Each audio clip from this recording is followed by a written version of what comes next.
এ দোস্ত, হ্যাঁ তা বেতন বোনাস তো ভালোই পাইলি, বাড়ি যাবি না? হ্যাঁ অবশ্যই বাড়ি যাব। যে ছুটি পাইছি প্রায় 10 দিন, কোনো জায়গায় 11 দিন ছুটি হয়েছে। হ্যাঁ। অবশ্যই বাড়ি ঘরে যাইতে হবে। আচ্ছা আচ্ছা আচ্ছা, তাহলে আমরা একটা কাজ করি, এখানে সবাই একটু বসি, আমরা এখানে একটু বসে বসে আলোচনা করি। দোস্ত বসো। সবাই বসে আলোচনা করি। আচ্ছা আচ্ছা হ্যাঁ, সবাই বসে কথাবার্তা বলাই ভালো হবে। তো ইসরাফিল ভাই, কোরবানি দিবেন না? হ্যাঁ ভাই, গরু তো কিনছি বুঝছেন, আমরা 3 ভাই মিলে একসাথে কোরবানি দিব। তো মহাসেন, তোর খবর কি? গরু কিনছস? ঠিক আছে শাহিন, এতদিন ধরে কুরবানি দিতে পারি না, এবছর বেতন বেশি পাইছি, এবছর গরু কিনছি আরো 3 দিন আগে, কুরবানি দিব না। তো পারভেজ, কি অবস্থা? আপনার কি অবস্থা? আরে বন্ধু, এই এতদিন অনেক টাকা বেতন কম পাইছি, এই সবে মাত্র বেতনটা বাড়লো, এবার তো অনেক আনন্দে কুরবানি দেবো বেড়া, কি বলস তুই?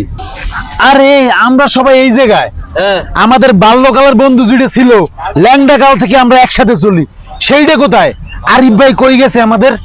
হ্যাঁ, তুই এখানে বসা কেন? আমরা 4 বন্ধু মিলে তোরা বুঝতেছি, কি রে, তুই বাড়িতে যাবি না? কি হয়েছে তোর? কালকে থেকে কল কালকে থেকে তোরা ফোন দিচ্ছি আমরা, অনলাইনেও নাই, অফলাইনেও নাই। কি অবস্থা তোর? এতগুলো কল দিলাম, কলও পিক করলি না। বন্ধু, আমি যে মন খারাপ করে কেন বসে রয়েছি তা তো তোরা জানাস না। তোরা আজকে 10 দিন বন্ধ পাইছিস, ঠিক আছে, সামনে ঈদ, কোরবানির ঈদ, সবাই বাড়িতে চলে যাবে। আমি কোথায় যাবো ক? আমার 2 কুলে কেউ নেই, আমি এতিম, বাপ মা আত্মীয় স্বজন কেউ নেই, তাই মন খারাপ করে বসে আছি। কি করবো ক? আমি তো ভাই এতিম মানুষ।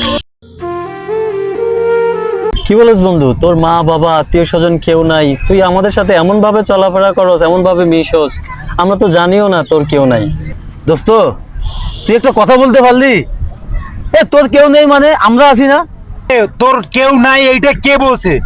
বাগেরহাট যেহেতু আমাদের বাড়ি সবার এক জায়গায়, আমরা তোদেরকে নিয়ে যাব, তুই আমাদের সাথে আনন্দ ভাগাভাগি কইরা, আমাদের আম্মা আছে আব্বা আছে সবার সাথে আনন্দ ভাগাভাগি কইরা আমাদের সাথে যাবি, চল। বন্ধু, তোরা আমারে নিয়ে যাবি? মন খারাপ করে বসাই, চল। তো বন্ধুরা, ভিডিওটা দেখে কি বুঝলেন আপনারা? কিছু বন্ধু বন্ধু নয়, ভাইয়ের মতন হয়।